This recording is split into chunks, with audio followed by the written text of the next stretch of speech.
Hallo zusammen. Ich erzähle euch die Geschichte auf der Reiher-Insel. Die Geschichte ist aus dem Buch «Neue Geschichten aus dem Schmunzeldorf». Der John Patience hat die Geschichte geschrieben und gezeichnet.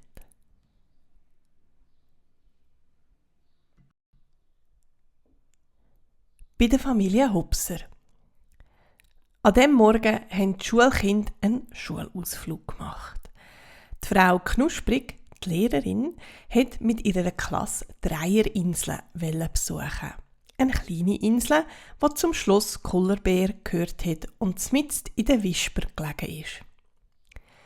Im Haus der Familie Hopser war es durcheinander. Der Strampel konnte seine Schuhe nicht finden. Alle haben schon überall gesucht, aber vergeben. «Wegen dir werden wir noch zu spät in die Schule kommen», hat Pippa gejammert. «Und dann kommen wir nicht mehr auf den Ausflug.» «Aha, alles gut, die Schuhe sind hier im Wäschkorb», hat die Frau Hopser gesagt.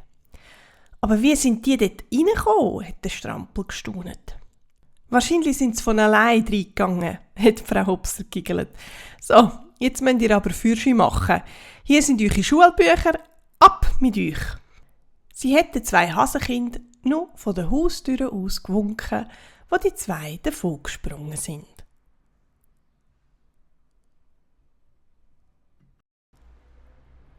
Schloss Kullerbeer. Frau Knusprig hat die Schulkinder paarweise die kleine, staubige Strasse zum Schloss laufen.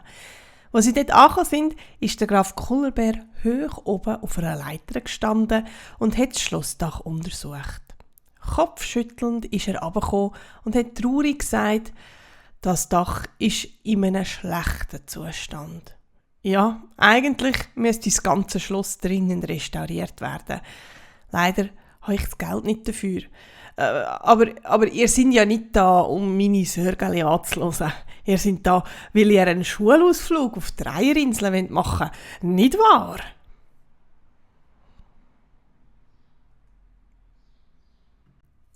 Die Überfahrt. Die Frau Knusprig und ihre Klasse sind am Graf zur Wisper hinten nachgelaufen, wo ein Boot auf sie gewartet hat. Alle sind an Bord geklettert. Der Graf hat den Anker gelichtet und den Motor angestellt. «Erste Halt, Reiher-Insel», hat er gerufen. Die Kinder haben laut gejubelt. «Hurra, hurra, juhu!» Alle waren fest aufgeregt.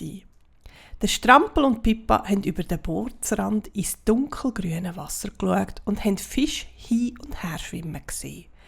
Der Strampel hat geglaubt, er hätte einen grossen, grünen Hecht gesehen. «Er hat wie ein U-Boot ausgesehen», hat er berichtet. Versteckt zwischen den hohen Uferpflanzen hat ein komischer Vogel beobachtet, wie ein Boot näher gekommen ist. Es war der Herr Reiher, der hier gewohnt hat und die Einsamkeit geliebt hat. Er hat gar keine Freude gehabt, dass seine Ruhe und sein Frieden durch die Schulkinder gestört hat werden. Am besten, er hat sie im Auge behalten. Er hat das Boot auf den Strand fahren gesehen und die Kinder und die Frau Knusprig sind ausgestiegen. «Ich wünsche euch einen schönen Tag», hat der Graf Kullerbeer gesagt. «Ich komme euch dann am Nachmittag wieder holen.»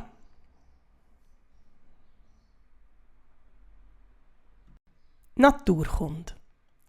«Steht einmal um mich herum, Kinder», hat Frau Knusprig gerufen. «So, und jetzt passet gut auf. Ich wünsche, dass ihr bei dem Spaziergang über die Insel die Namen von allen Blumen, Vögeln und Schmetterlingen aufschreibt, wo ihr seht. Wenn wir morgen wieder in der Schule sind, können wir dann etwas darüber schreiben und ein grosses Wandbild machen. Bitte bleibt beieinander. Gut, dann gehen wir los.» Die Kinder sind der Frau Knusprig hinten nachgelaufen. Die Lehrerin ist vorausgegangen und hat sie auf ein paar interessante Sachen aufmerksam gemacht. Als sie tief im Wald waren, sind am Strampel seine Schuhbändel aufgehängt und er ist gestürchelt. Pippa hat giggelt.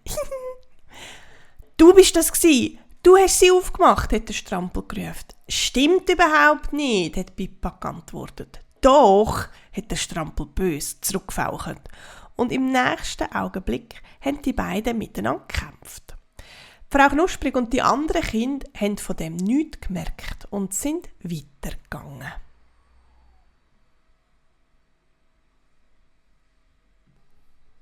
Mutterseele allein. Wo die Pippa und der Strampel schliesslich wieder aufgehört haben, haben sie gemerkt, dass sie allein sind. Um die anderen wieder aufzuholen, haben sie springen. Doch der Weg hat sich geteilt und sie haben die falsche Richtung gewählt. Schon gleich haben sie sich hoffnungslos verloren. Plötzlich hat die Insel fremd und gruselig ausgesehen. Die Bäume sind immer krummer geworden, die Äste haben sich gestreckt, um die Hasenkinder zu greifen. Und von Zeit zu Zeit haben Pippa und der Strampel den Herr Reiher gesehen, wo sie mit seinen dunklen Perlaugen beobachtet hat. Es ist spät und ziemlich kalt geworden. So haben die beiden müden Kinder Schutz zwischen den Wurzeln von einem alten Baum gesucht.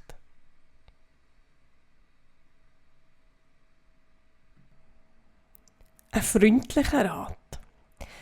Wo der Strampel und die Pippa sich aneinander gekuschelt haben, um sich gegenseitig zu wärmen, haben sie plötzlich etwas rascheln gehört. Auf sie ist der Herr Reiher zu laufen gekommen und er hat sie sehr streng angeschaut. «Ich habe euch heute beobachtet», hat er gesagt. «Ihr habt euch wirklich dumm verhalten. Eure Lehrerin und die anderen Kinder von eurer Klasse sind schon lange wieder zurück daheim, ohne zu merken, dass ihr fehlt.» Aber wie kommen wir denn wieder heim?» hat Pippa gejammert. «Wir haben uns ausgesetzt. Wir sind Schiffsbrüchige.» «Keine Angst, ich kenne einen Weg», hat der Reiher gesagt. «Kommt!» Die Pippa und der Strampel sind am Herrn Reiher hinten nachher zu einem hohlen Baum gelaufen. Ein Stege ist von dort herab in die Erde gegangen. «Nehmt die Laterne und folgt am Tunnel», hat der Herr Reiher gesagt. «Er wird euch zu einem sicheren Ort führen.» Die Hasenkinder haben am Herrn Reiher Danke gesagt, sich verabschiedet und sind die Stege herabgelaufen. Der Tunnel war eng und niedrig. Er ist ihnen unendlich lang vorgekommen. Doch schliesslich hat er aufgehört und über ihren Köpfen haben sie eine Klappe entdeckt. Der Strampel hat sie aufgetan. Ein Raum voller Schätze. Der Strampel und Pippa sind durch die Öffnung geklettert und sind in einem komischen Raum gestanden. Es hat dort eigenartige und interessante Sachen gegeben. Ein Schaukelpferd, eine Rüstung, ein altes Gemälde von einem Fuchskavalier und noch viel mehr. Die Pippa hat eine Kiste entdeckt, die voll mit alten Kleidern war. Die haben die beiden Hasenkinder angelegt und haben es dabei lustig gehabt. Aber schliesslich haben sie einen Ausgang gesucht. Eine Tür hat es keine gegeben. «Was ist denn das hier?» hat Pippa gefragt und hat an einem Hebel gezogen, der aus der Wand gekommen ist. So eine Überraschung.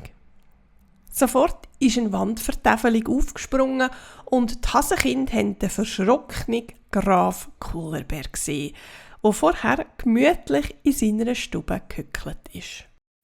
«Wir sind auf Schloss Kullerberg», hat der Strampel gerufen. Der Graf war sehr überrascht. Er hat von dem geheimen Raum überhaupt nichts gewusst. Und wo er das Bild mit dem Fuchs gesehen hat, hat er gerufen: «Ach du meine Güte, ich glaube, das ist der lachende Fuchskavalier. Das Bild hat einer von meinen Ahnen gemalt und es ist mehrere Jahrhunderte verschwunden gsi. Es ist ein Vermögen wert.»